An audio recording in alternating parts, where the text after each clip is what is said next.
Hello, everyone. It's Ian van Vuren speaking. I'm going to present a quick overview on, well, perhaps not so quick, of ISIS in Mozambique, a summary of a talk I had to give recently. Now, the objective is to provide a contextual overview of the current situation in Mozambique as far as ISIS is concerned. But as usual with anything, if you want to put it into context, you have to look at the past as well. So we'll delve into the past a bit, but we look at ISIS objectives, its modus operandi especially, and then a short prognosis for the future as I see it anyhow. I'm not aiming to speak on behalf of any institution or any other person. This is all my observations, and some of it comes from a PhD research proposal that I drafted. I haven't pursued that further, but this is just sort of the background of where we stand. So in order to address that objective or that aim, we're going to look briefly at the origins of ISIS. Okay, let's talk about it when I get to it. Quick issue on its leadership and structure, although there's not much known, to be quite honest. Its modus operandi and strategy, and there we'll stand still a bit longer because what I did there is I took a comparative analysis with the strategies that were followed by Mao Zedong and Mao and Giap, the leader of the North Vietnamese during the Vietnam War, to see if there are any parallels with those two gentlemen's writings. I mean, those are not the only people who've written about revolutionary wars or insurgency wars, but I think they are generally upheld as being the expert. Times, of course, have changed, and as I will indicate, ISIS does not necessarily fall strictly into one of those categories. Some information on losses and interventions. In fact, we'll talk about that earlier. And then a short prognosis for the future. How do I see the whole ISIS-M, as they've come to be known, ISIS Mozambique, how do we see them developing or acting in the near and longer term future? Okay, so before we go into the detail as to ISIS itself, it's important to just take a look at Mozambique as a country. Now, Mozambique is a big country. It's 1,800 kilometers by, depending where you look at, between 400 and 900 kilometers wide. So for a bit of context, I've just drew up that little schematic that you see at the bottom. So South Africa is about 1.5 times the size of Mozambique. So it's not a small country, but more importantly, from an insurgency and especially from a counterinsurgency point of view, it's a difficult terrain to fight in. It's difficult in the sense that there's a lot of bush, typically like you'll find in southern Angola. A great number of trees. It's more hilly and mountainous towards the western side, and then you have the relatively shallow coastal plateau, which ISIS has also exploited with attacks in the past. So not an easy country to fight in. Doesn't matter what side you're in, but probably favors the insurgents more than the counterinsurgency force or the government forces. Now, where does ISIS Mozambique come from? This part of it is steeped in a bit of obscurity, but according to most available sources, around about 20, well, before I get there, you have to understand that Cabo Delgado, the northeastern province that you see there on the map in Mozambique, has traditionally been marginalized by the central government. So there are very few job opportunities there. There's just about no talk of any industry except for self-sufficiency, existence farming, fishing, etc. So the population has been feeling for decades that they are marginalized by the central government, very poor infrastructure in general there. And then, as a result of that, youth unemployment is very high. I mean, in South Africa, we sit with an unofficial youth unemployment figure of about 60%. Now, I would hazard to say that in Cabo Delgado, it's probably closer to 100%. Now, all of these things are potent mixtures that can lead to some sort of trouble. And in South Africa, in fact, we are expecting that pot to boil over at some stage in the not too distant future. But back to Mozambique. So we found that according to these reports from multiple sources, so I think they carry quite a lot of weight, about 2010 to 2012, 2013, a Muslim cleric moved down from Tanzania into Mozambique. And as you can see, the two countries are contiguous, so it's not exactly a very long trek, although he did come from a bit further north in Tanzania, apparently. And he started preaching at the madrasas, or the mosques then, they call them madrasas, in the Cabo Delgado area to these disenfranchised, if you wish, disillusioned youth. Incidentally, this is pretty much the same way in which Boko Haram in Nigeria started, almost exactly the same thing, high levels of unemployment, disillusioned youth, etc., etc. Now, initially, there was no violence associated. They did start mobilizing and started to preach a more radical brand of Islam called Salafi jihadism.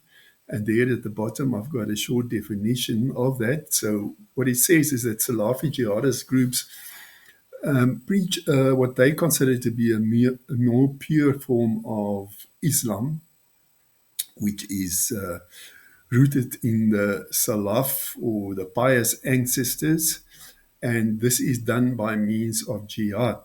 Or then violent jihad is violent struggle, or onslaught, or fighting.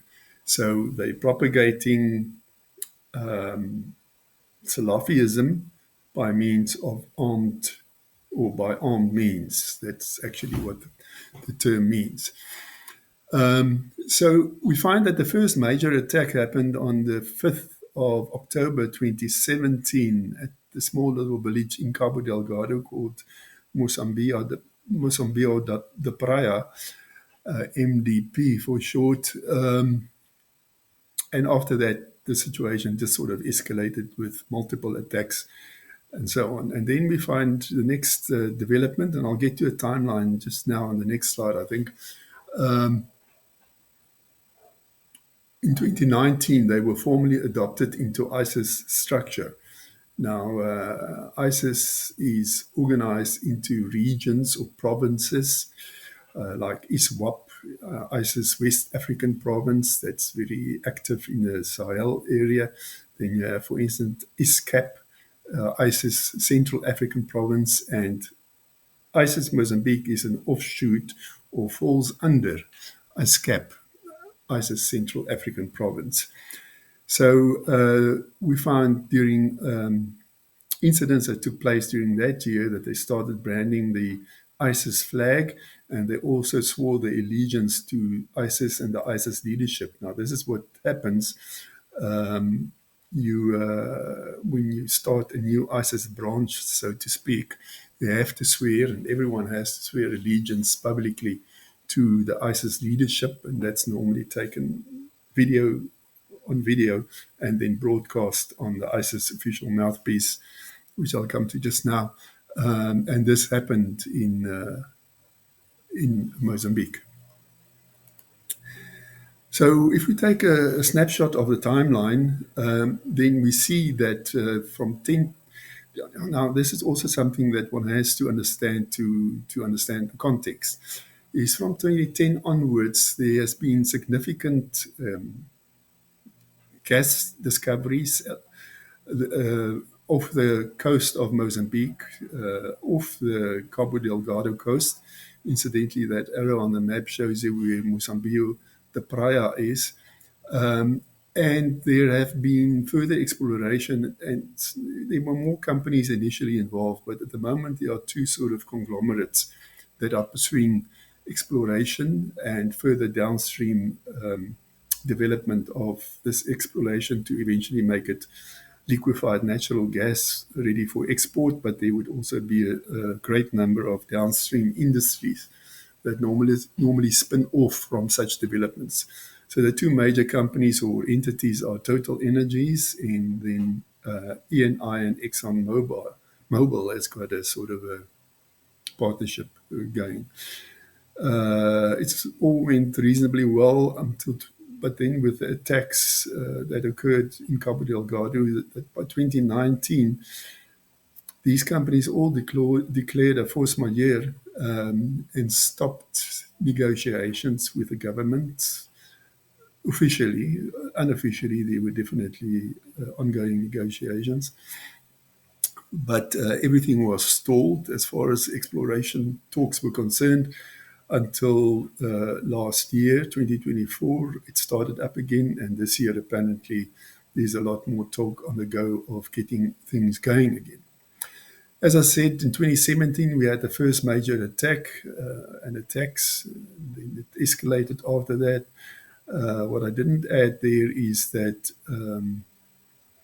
soon after that, we find that a number of PMCs, private military companies or contractors, entered the fray. Wagner, the Russian group, was there for a while, but they didn't last more than about 6 months, if memory serves me right, and suffered quite a number of casualties and withdrew.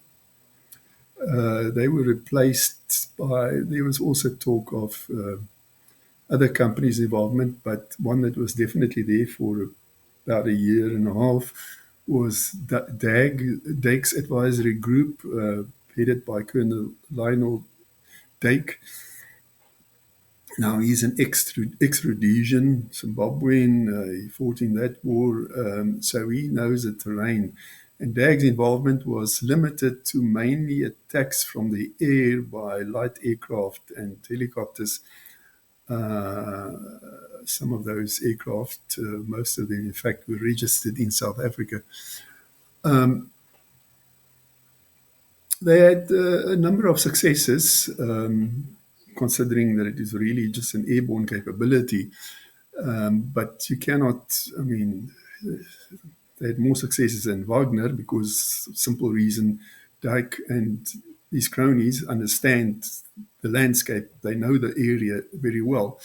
But an aerial capability cannot occupy and keep territory.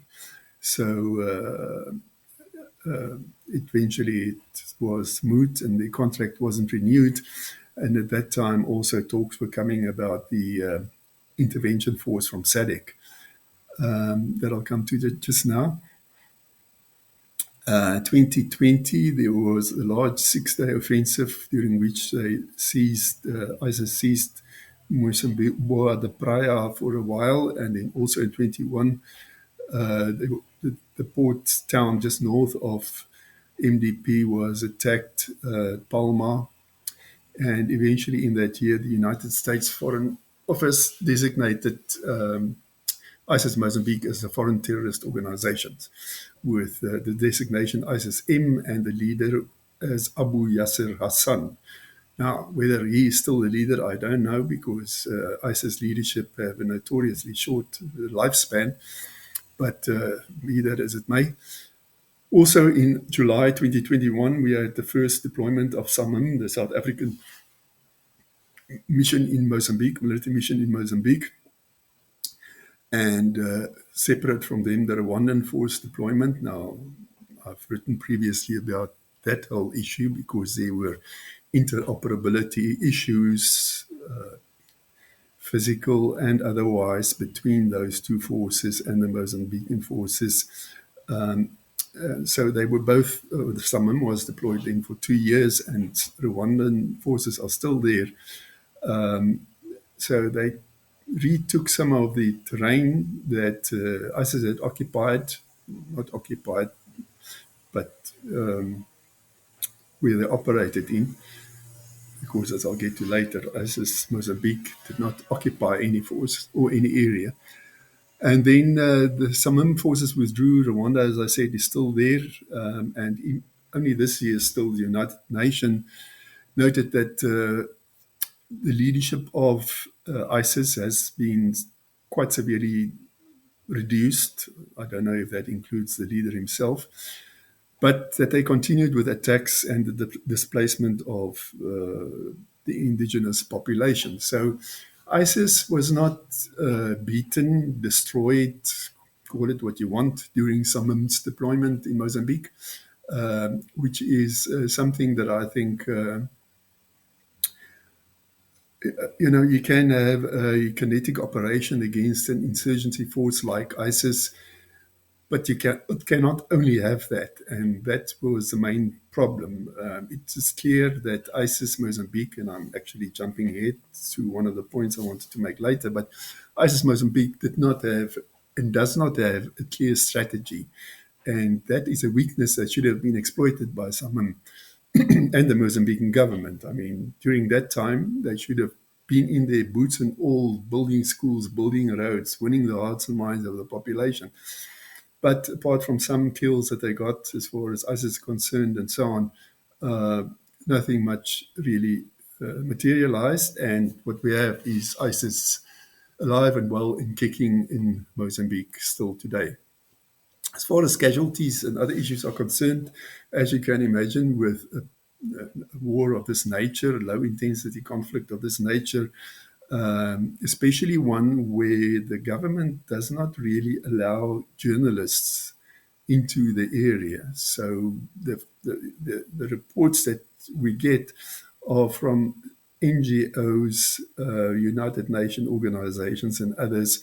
So it's mostly secondhand reports that come in that one has to make your own deductions from. So the numbers are killed on all sides are contested. It is generally accepted that thousands of civilians have been killed since 2017. And other humanitarian reports emphasize the killing and massacre and execution of people, beheadings, and so on, gender-based crimes.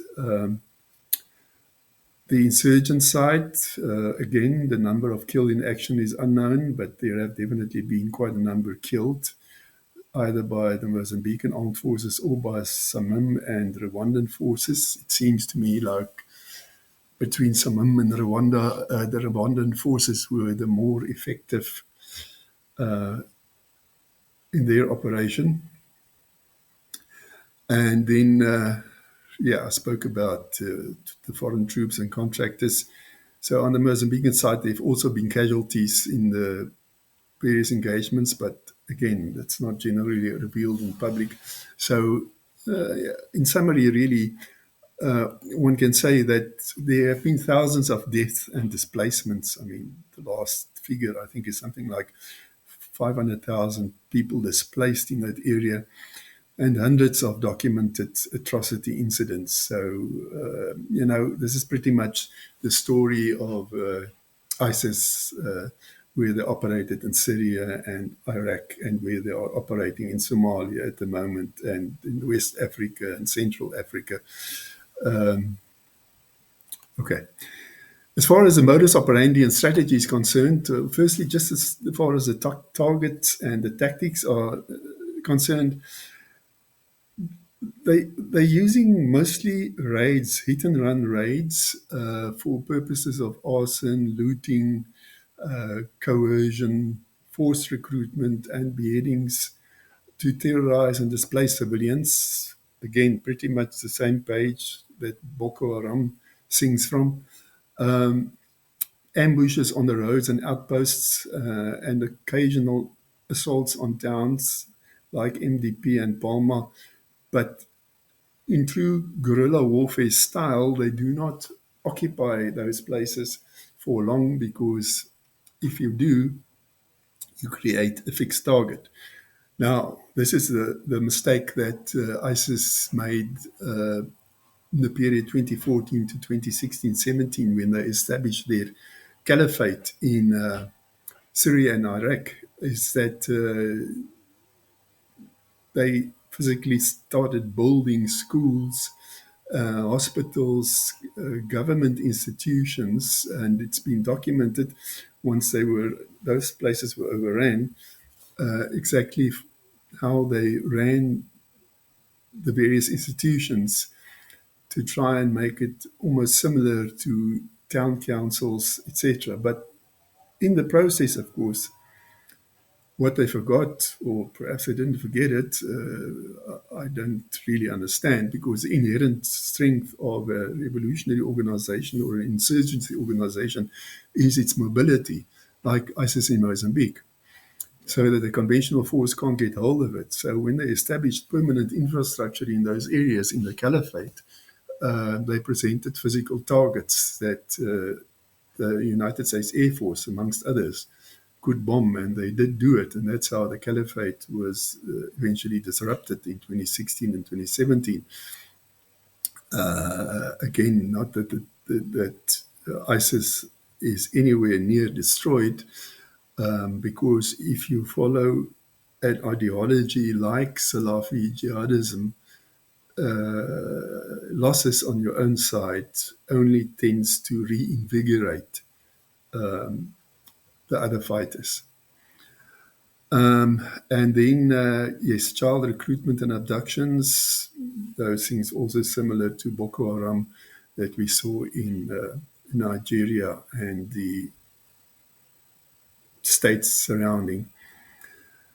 As far as their mobility is concerned, we find that the fighters move on foot or motorbikes, and also by small boats, like the attack on Palma was conducted, amongst others, by small boats, which was quite a surprise to the security forces at the time, because it showed some sort of sophistication. And there's also talk that they're using drones. Now, that won't be a surprise, because ISIS are using drones in Somalia. Somalia and Puntland and northern Somalia is where their sort of stronghold is. And in fact, is where they're orchestrating just about all operations in Africa. They are using drones there. They're using encrypted communications and other capabilities.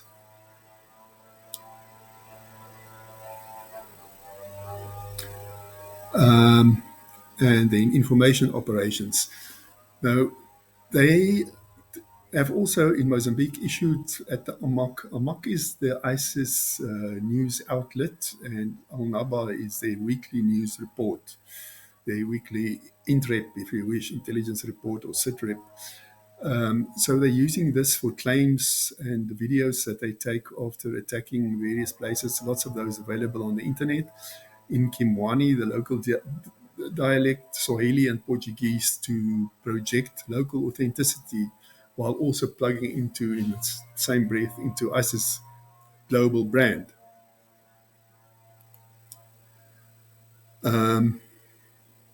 Furthermore, as far as the tactics are concerned, they make use of predation or taxation of local economies, timber, artisanal mining, trade routes, looting, and ransoms. And the United Nations have described wider criminal and economy linkages. Now, I list there some examples of where criminals and terrorist organizations link up, and the same is happening with ISIS Mozambique. We know there are big smuggling networks down the coast of Mozambique from further north, as far as drugs are concerned, even as far as from Afghanistan and Pakistan. So criminals and terrorists working together is nothing new, but it is seems to be getting bigger and more intensive. For instance, in Europe, I see they coined the phrase nowadays of VAS, based on the SaaS, software as a service. You have many software as a service companies but VAS means violence as a service or crime as a service. So you can literally, if you're planning to do a certain specific thing, you can go to on the dark web or wherever, and if you want somebody with that type of expertise, you identify them and then you recruit them for that specific job.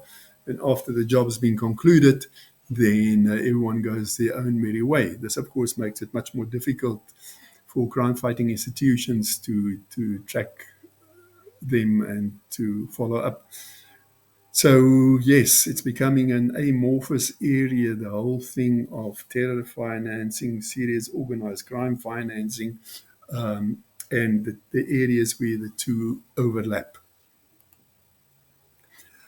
And then, speaking of the Somali connection, I already mentioned that in Somalia they found there's this BBC video that was made, I think, a month ago that shows clearly that in some of those caves that were bombed by the American Air Force, that they found computers and an ability to encrypt text for encrypted communication, and also, of course, that they use crypto transfer for crypto to use for the transfer of funds for the financing of whatever they want to do in various parts of the world.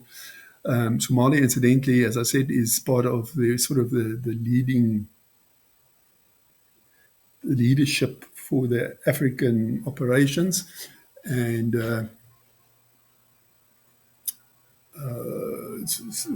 logical conclusion from that is if you dismantle the Somali connection, you will have a severe impact on the rest of ISIS operations in Africa. Although, considering again that they tend to operate in cells, it may probably not be that severe disruption. Incidentally, on that same BBC video, they showed their large number of different passports of people that were killed that they found, and one of them was a South African passport. Now, the ISIS South Africa connection has been debated for a long time and is nothing new. We can talk about that separately at some stage, because there's been quite a lot written about that.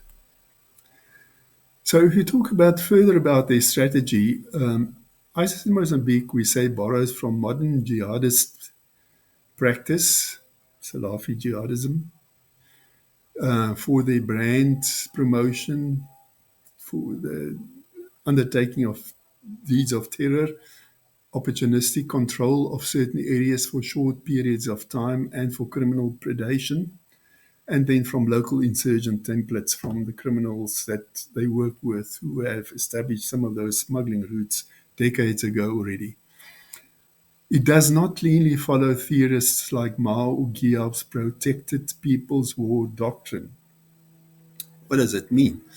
I mean, a protected war doctrine simply means, as preached by Mao and Giap, that wars of liberation, as they call it, the old story of one man's terrorist, another one's liberation fighter, has typically got three stages. First, the enemy's strengths would be strong enough to push the revolutionaries into a strategic defensive posture where survival, retreat, and guerrilla warfare would wear down the opponent. So hit and run tactics, typically what ISIS is doing at the moment in Mozambique. Second, then, as conditions shift, the revolutionaries would move to a strategic stalemate in which they expand their liberated areas, building political control and mobilizing the masses. We don't see that yet in Mozambique, and I'll come to the reason for that just now. And third, once the balance is tipped, they could enter a strategic offensive phase, as we also saw clearly with the Viet Cong during the latter stages of the war in Vietnam. It fuses military tactics with political mobilization, stressing that endurance, popular support, and adaptability mattered more than quick battlefield wins. And here we have the problem with ISIS. Most of these revolutionary movements had two legs. You have the military leg, and then you have the political leg. And in some countries, the political leg was even uh, legalized. It was okay, it was lawful for them to operate in that country. Um,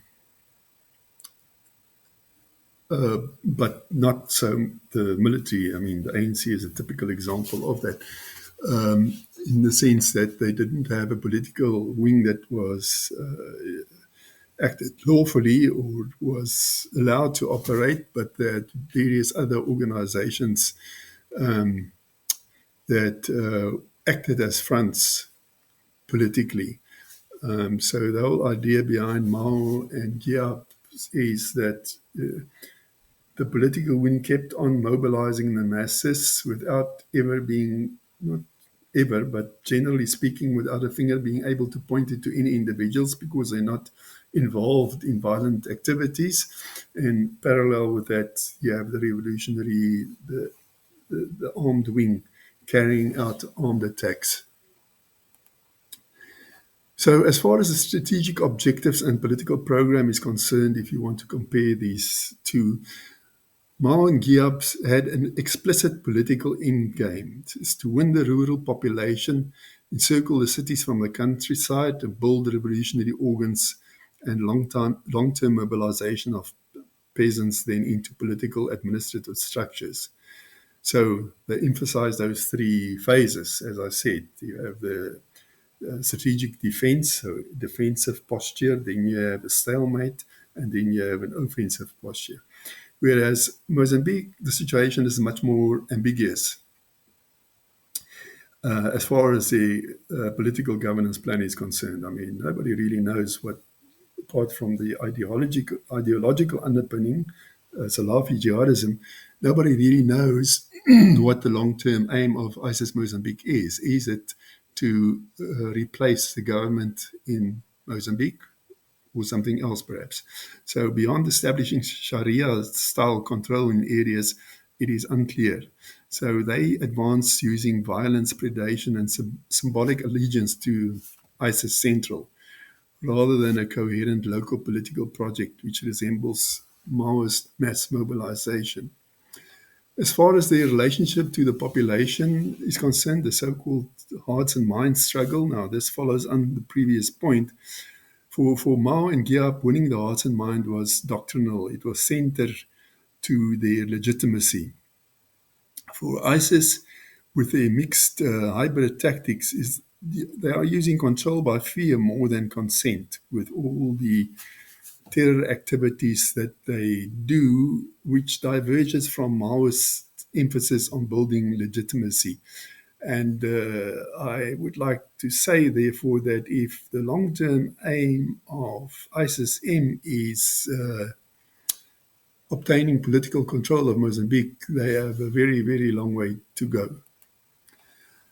Territorial strategy and tempo for Mao and Giap, it revolved around a protracted and deliberate expansion of the base areas. For ISIS, it consists of typical guerrilla tactics, rapid raids, hit and run attacks, move in, move out. The tempo fits modern jihadist approaches: high violence, opportunistic control when they can, withdrawal, and then flying the ISIS flag to ride on the back of the ISIS core or the ISIS reputation, which makes them look bigger and more important than they really are. Incidentally, as far as that point is concerned, you'll still find some researchers and other people in academia who seriously doubt where Al Sunnah really morphed into ISIS. This is a point I neglected to say right in the beginning. In the beginning, ISIS was known as Al Sunnah in that period before they started with the violent activities. Al Sunnah wa Jamal, or just Al Sunnah for short, before they morphed into fully fledged ISIS capability. Now, also sometimes called Al Shabaab. Now, Al Shabaab is just a reference to the youth. It's almost derogatory slang like we would use in South Africa for Tsotsi, Al-Shabaab. There's no link to the Al-Shabaab Al-Qaeda affiliate in Somalia. ISIS himself, of course, is an offspring of Al-Qaeda from the early 2000s. So there are some people who still doubt whether Al-Sunna is really now ISIS. But for me personally, I think the proof is clearly there. Whether that's going to remain the case in the long run is difficult to say because of this point, logistics. Any revolutionary movement needs strong logistic support to survive. Mozambique lies very far south, so logistics is not that easy, although because of the nature of the terrain, it's also not that difficult. If only due to the fact that the government forces, if it's difficult for the revolutionaries or the insurgents to infiltrate or to carry logistic supplies, it is equally as difficult for government forces to counter that or to interdict the logistical lines. And a terrorist organization, an insurgency organization, dies without logistical support. Now, the Maoist approach is that you will get the logistical support from the people in which you swim, the revolutionary swims in the population. But if you're going to be dependent only on terror tactics, that may not work in your favor at the end of the day. So Mao relied on mass mobilization, local production, and support, as I said, whereas ISIS uses a mix of predation and external support. Financing is often criminalized and extractive through these criminal enterprises. And the last point here, organizational doctrine and external linkage. For Mao and Giap, those were both, they had national revolutionary parties with clear political and military institutions. ISIS uses a hybrid approach. They have local commanders and fighters recruited locally, but they have affiliation to ISIS via the ISIS network, which brings certain brand advantages, but makes it difficult for doctrine transfer because they are so remote. And recent United Nations reporting suggests a partial decoupling from the ISIS core as leadership attrition occurs. Again, we'll see if that is sustainable. So, a few points on the prognosis for the future. ISIS-M relies more on coercion, predation, and the ISIS brand to amplify its local insurgency, to make it look big and more important than it probably really is. So it makes it effective at terror and selective seizures of terrain and other criminal extractive practices, but less likely to build durable popular legitimacy the way Mao and Giap managed to do it. For counterinsurgency operations, the implications are reasonably obvious. Population protection needs to feature high.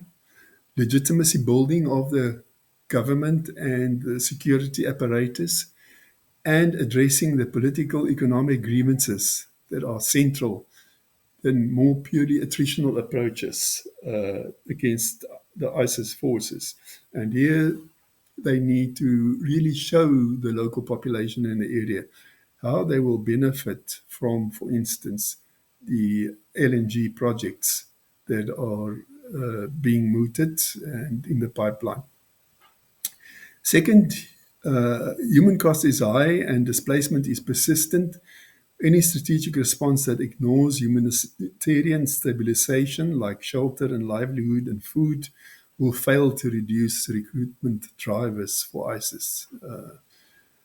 And one can do a whole exercise in terms of what are the main drivers of the conflict. And hopefully the Samam forces and the Mozambican government did do an exercise like that, because if you look, the drivers should show you what your counterinsurgency activity should focus on. You can also replace the term drivers with the risk factors. Thirdly, gas projects were in hindsight, risk multipliers. They increased the stakes, they drew in foreign actors and militarized parts of the province, and fed grievance narratives when local communities did not receive clear or fair benefits. Now, this is a point I made. It has to be shown, and it has to be undertaken by the government how the local community will benefit, whether it's jobs or anything else. So, the insurgency in Mozambique is hybrid. It consists of a criminal and ideological tenet. That makes pure kinetic responses, shooting responses necessary but insufficient. In other words, you have to do all of these other things, focusing on the population, their morale, their livelihood, and everything, whether it's schools, roads, infrastructure, etc. Yes, you cannot do this in isolation because ISIS will target those activities. So there have to be some sort of military involvement, but not exclusively so. So as I say, it's insufficient. Governance, anti-corruption, economic inclusion versus extractive economic policies like most of Africa, inclusive economic and social policies, and maritime security to ensure coastal mobility are all things that matters. And once again, if you go do a proper risk assessment and a proper risk factor analysis and the analysis of the drivers of the factors that underpin crime and terrorism in Mozambique, those things will logically fall out. And then what I did lastly was, as part of the prognosis for the future, if you do a quick scenario exercise, now one never does a scenario exercise by yourself because the whole value of developing scenarios lies in the collective insights that you gain from various actors that are assembled from various types of disciplines. But if you have, then this is an Ian van Vuren scenario grid. If you have the level of foreign direct investment on the left axis, primarily underpinned by this whole oil gas project, and at the bottom, you have the level of insurrection, so low to high on the left and low to high on the bottom. Then, if you have on the bottom left-hand quadrant, if you have a low level of insurrection coupled with a low level of FDI, then really it will just be a case of plodding along without much happening. The top left-hand quadrant, if there is a high level of FDI and a low level of insurrection, because of whatever reasons, some of those that I suggested, then I call that an away we go scenario, because that's the best possible scenario for Mozambique. Top right-hand corner, if you have a high level of FDI and a high level of insurrection, it really comes down to attrition warfare. So the exploration will continue, the extraction of gas will continue, maybe the population will benefit to a certain extent from it, but ISIS may also in that scenario keep on pressing forward with attacks on the infrastructure, on the people who work for these oil companies. There may be a summon to perhaps things like that. So I call that attrition warfare. And then the last one, I call the old African story, where you have a low level of FDI and a high level of insurrection. One could say that at the moment, that is really the scenario that's playing out in Mozambique. Depending on what the Mozambican government does, it could shift to any one of the three other quadrants, and hopefully it will go to the top left quadrant. Thank you.